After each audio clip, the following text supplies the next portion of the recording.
Okay, may gagawin tayong amplifier. Ang problema nito, ito yung pinaka-common na problema ng mga amplifier ngayon, mga boss. Ayan, puro kalawang na siya, oh.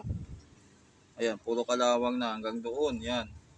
Yan yung pinaka-common na problema na.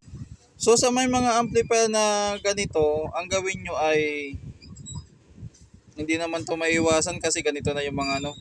Kapag nagkalawang na o napansin yung kalawang, ipagawa nyo na agad. O kaya kung marunong kayong gumawa, palitan nyo na lang.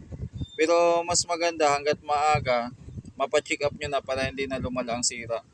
Sa bagay, sa iba naman kasi, hindi naman nila alam na makalawang yan. So wala po talagang choice kung hindi pag nasira na lang saka lang matitingnan. Katulad nito, nung nasira na lang, saka na lang din nalaman ng may-ari na hindi na rin pala maganda ang kondisyon ng amplifier niya sa loob kasi ah tumutunog pa naman to tapos biglang huminto siguro dahil naputol na nga yung mga pyesa dyan, no?